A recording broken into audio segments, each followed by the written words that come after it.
and welcome to the Startups of London podcast. I'm your host Ozan, and also we have Ali today, our head of content here with me. Welcome, Ali. This is your second time joining the podcast as one of the interviewers. Hello and welcome to our audience. I'm very excited to start our conversation. Yeah, thanks for jumping in. So today we'll be talking about Urbaniser app, which is a city organizer that lets you take note of places you would like to go. And we are joined by the founder, Dr. Orit Gal, who is also a senior lecturer for complexity and strategy at Regent's University. I'm incredibly excited for this chat because I think as an entrepreneur, there are a lot of similarities and different dimensions between these areas academically and commercially. But welcome to the chat, Orit. Thank you so much. And thank you so much for having me. This is so exciting. So I like the term urban memory you mentioned in your landing page. Let's start with that. What does that mean? So I think it's really interesting in terms of what it means to actually live in a city. If you think about it, we live in a city not for our specific homes, but actually for everything that is outside. So our urban life is really built on this kind of mosaic of so many different places that are part of our everyday, that are part of special occasions where we move about. And it's really about how do we remember them all? How do we organize them in our minds? Because each one of us, we live in London, but each one of us will have a slightly different version of London that is part of our specific needs and specific lifestyles. And the question is, how do you manage that information? It's really interesting because the memory has to do with physical places, doesn't it? For elephants, for example, they have a very good location memory, but also for humans. There's this technique called mind palace, in which you imagine a childhood room, for example, and place things. So the human mind, memory, and physical location, they seem to have a connection, don't they? Absolutely. And when you think about it, unlike perhaps elephants that need to remember the same track, for us, it's not just about the places we've been, but also about discovery. So if you think about it, probably 80% of our everyday life is around the same types of places, but then 20% is about discovering and constantly identifying new great places that would be relevant for us.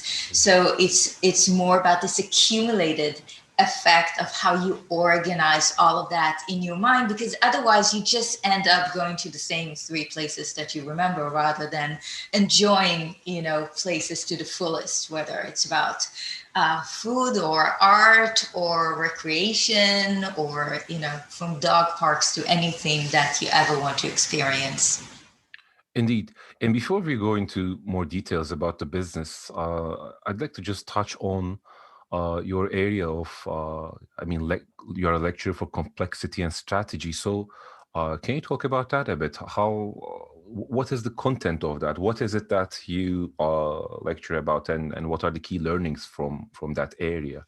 So complexity is really a host, an umbrella of theories that teaches us more about how things happen. What are the dynamics of life, of molecules, of markets, of so many different systems where you have a density of many different units interacting. So cities, for example, are a complex system. It's all really built on all the people who make up the city. And in that sense, what we can find is that by analyzing different trends within these environments, for example, how economics and politics and culture and technology emerge together to create new possibilities, new resources, new communications across networks, it helps us to identify potential and solutions and to see where different systems are heading.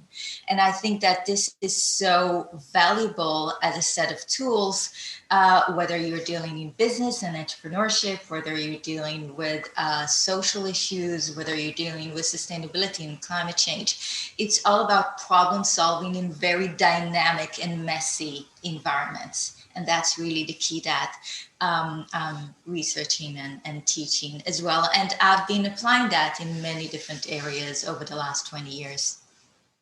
I think that's incredibly interesting. I mean, how does a better understanding of complexity help in practice as startup founder?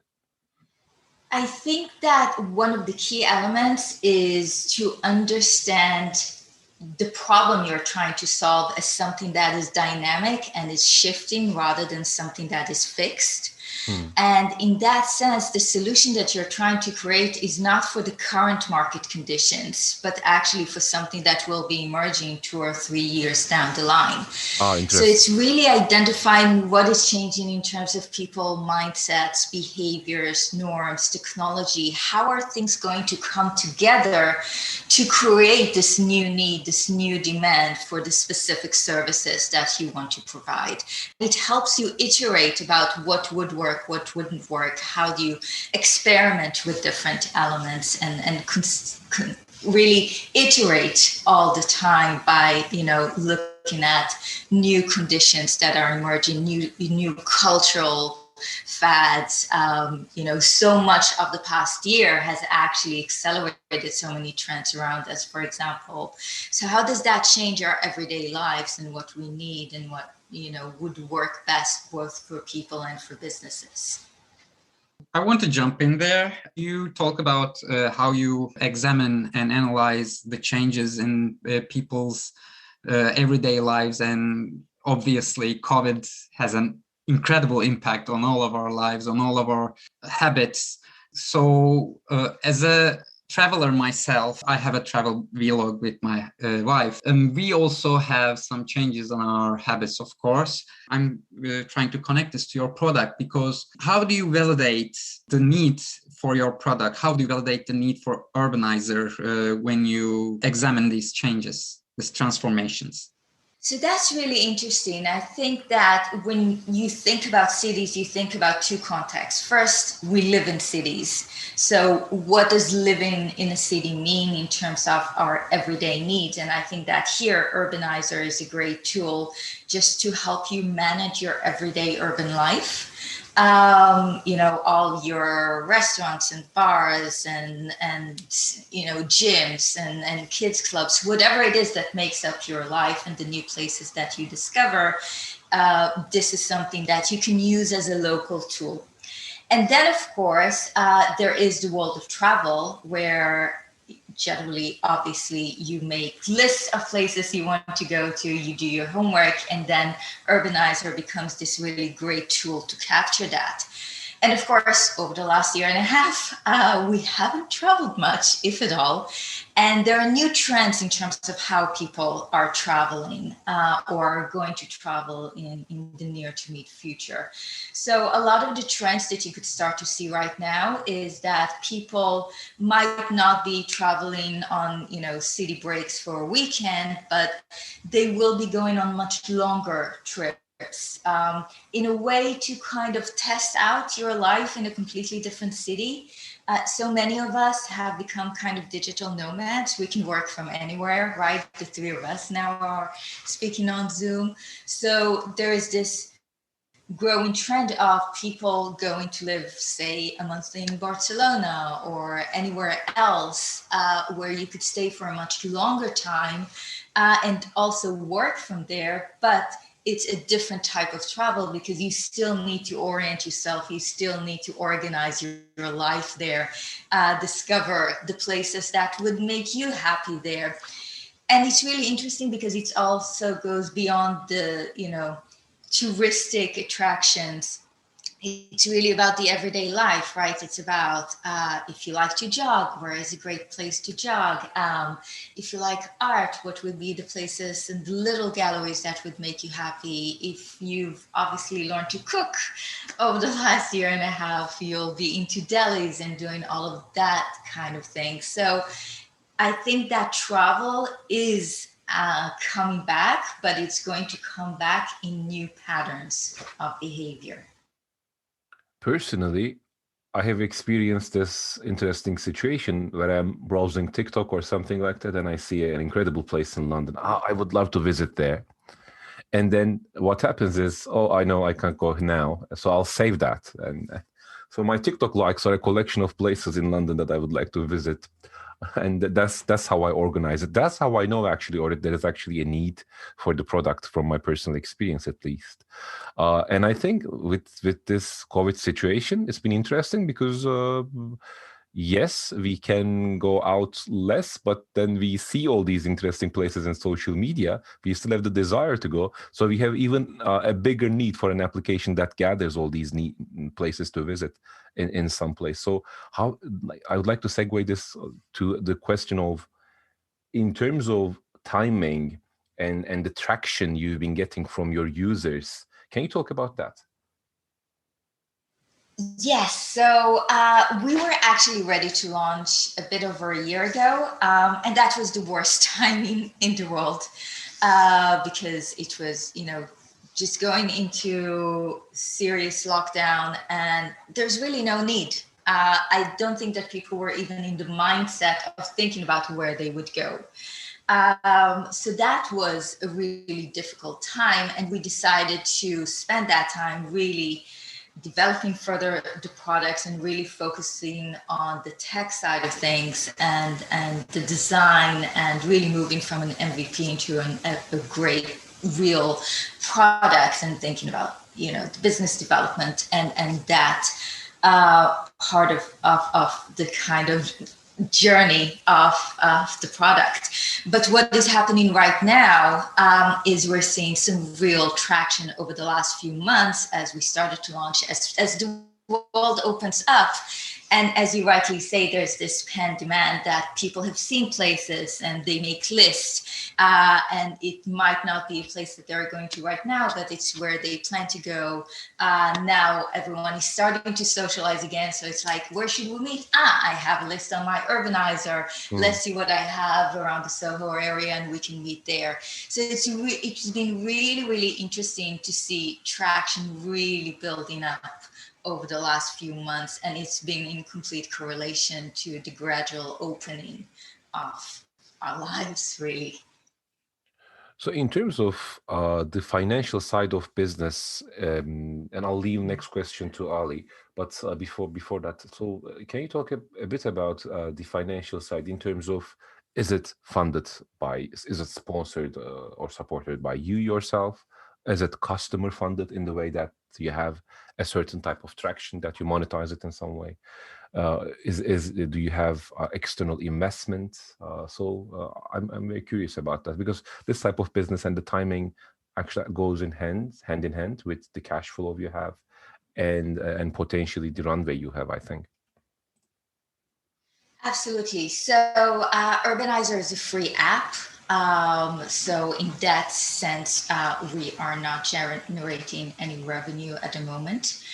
And the initial build was self-funded by me, but then last year we got our first strategic investment from a number of angels that are operating in the travel sector. So that has been hugely beneficial, not just on the financial side, but also on the business development side, and so much knowledge and assistance that has come our way, which has been really, really incredible.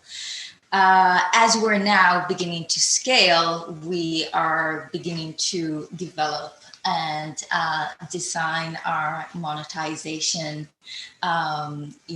channels, but that will be further down the line in terms of subscriptions, and not necessarily user subscriptions, but different types of services that we could offer for different types of businesses who actually need another type of tool to share their own list of recommendations and to communicate with their own clients in new ways. So there are interesting new features that we are planning to launch that are based on the Urbaniser platform. So we're thinking about this as a kind of, layered ecology where we constantly are able to expand it and create network effects. So we're right now beginning to seek out our second funding round, and hopefully we will be able to close that within the next 3 to 4 months. I want to ask a question here on the user side. I started using Urbaniser myself, not very efficiently though. But I like the way that there are places that have been visited by other people, and there are notes and comments about those places, some recommendations.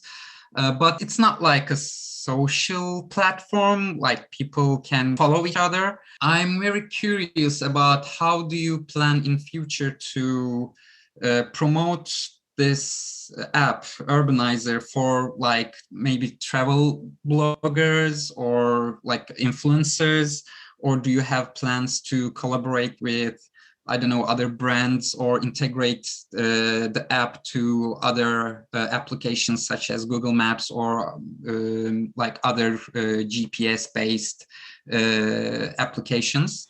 So that's a really interesting point, because that comes back to the question of what is the problem that we're trying to solve. So as Ozan mentioned at the beginning, this started off as you know, solving the problem of having an extended memory of places. How do you save and organize your places? And what is really interesting when you think about, you know, discovery today, discovery is everywhere, right? I can discover places on Instagram and through friends and in blogs and in magazines.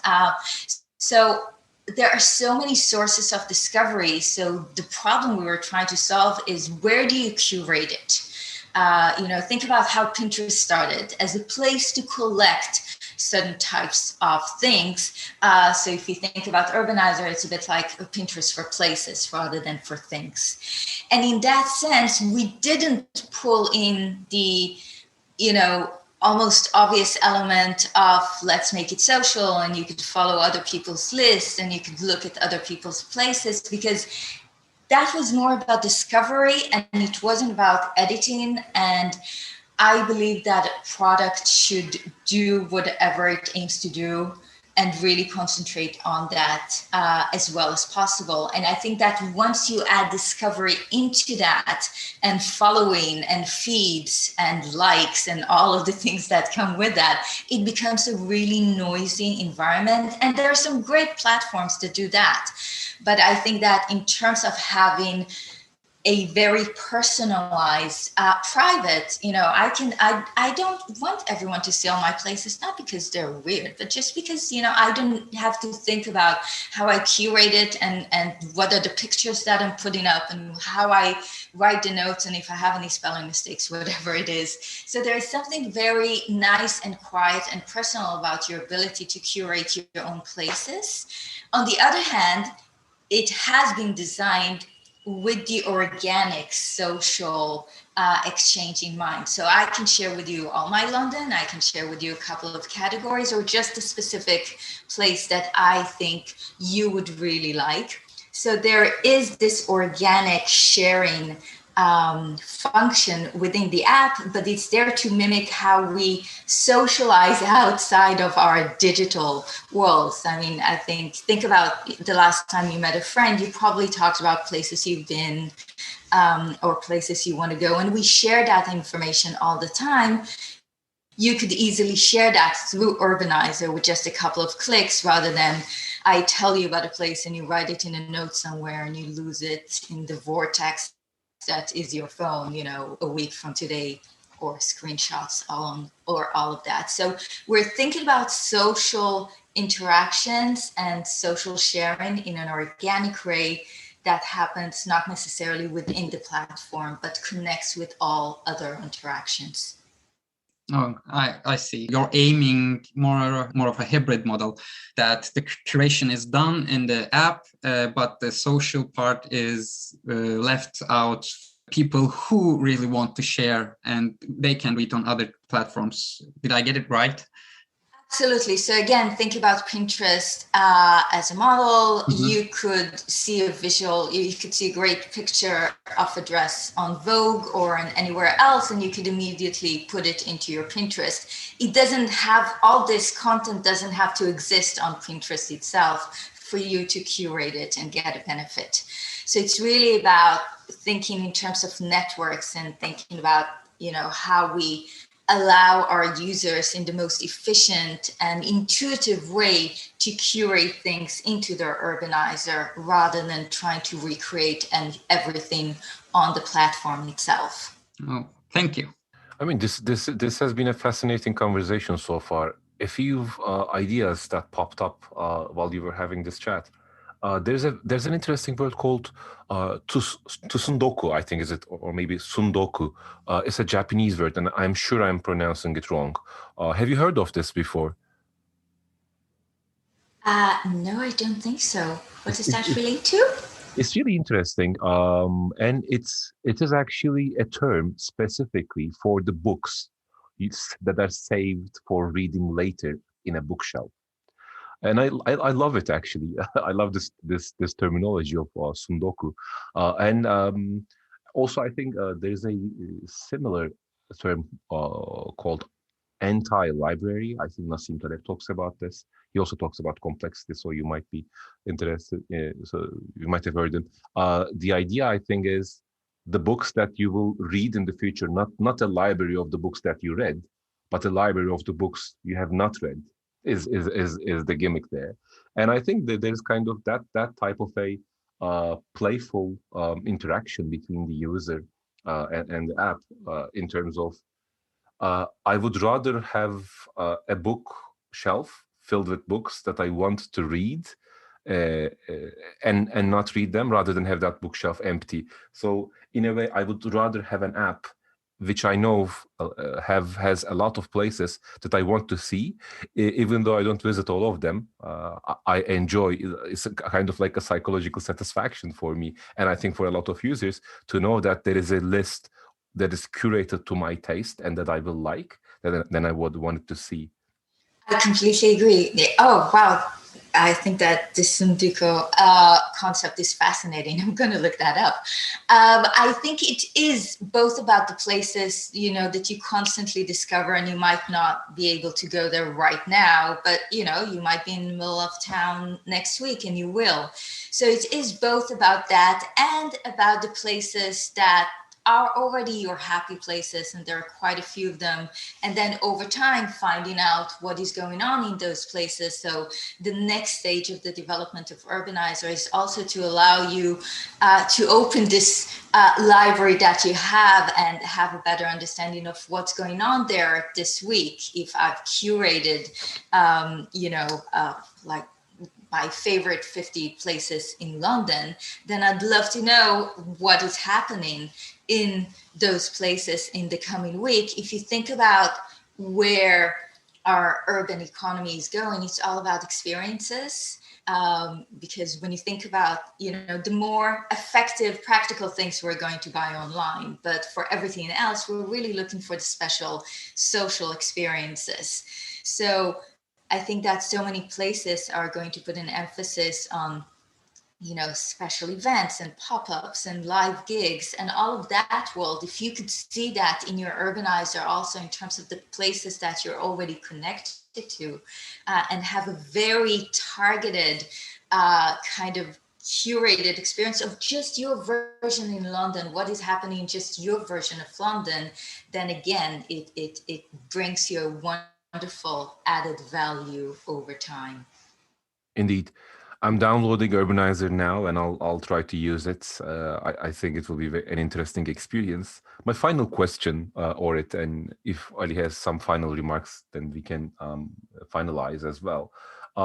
And that's about, for example, perhaps the future of Urbaniser, the need, the problem you're solving. I get it, and I like it, and I wish you all the best. Hope we see Urbaniser really pop off and get viral in the coming months. That would I think be great. But of course there are different iterations and different like that. That's what I think complexity is from an entrepreneur's point of view.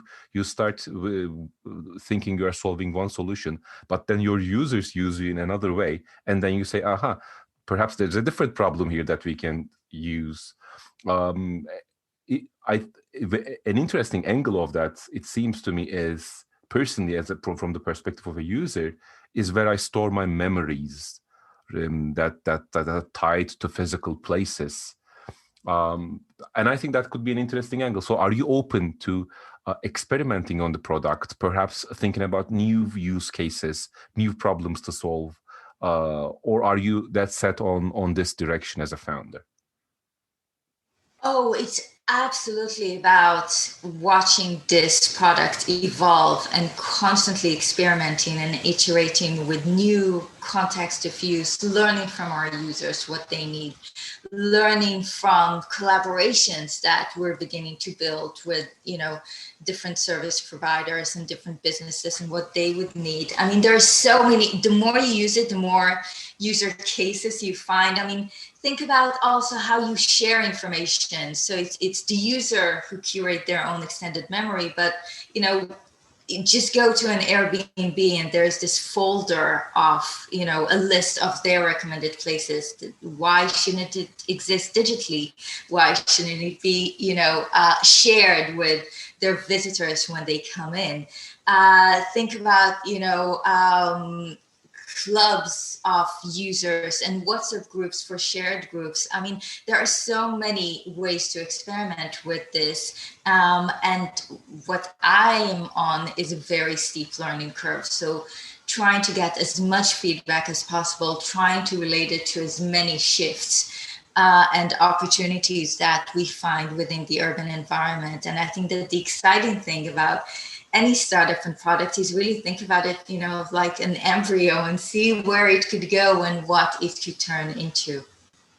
So that's really the exciting bit. Indeed. So I have downloaded the Urbaniser app. I suggest our users and audience to do the same, experiment with it, share some of your feedback with Orit. I think they're very open to it. And I wish you the best of success and best of growth with the Urbaniser app, Orit. Thank you very much for joining this chat. Thank you so much. And thank you so much for having me. Thank you for your time. Wish you all the best.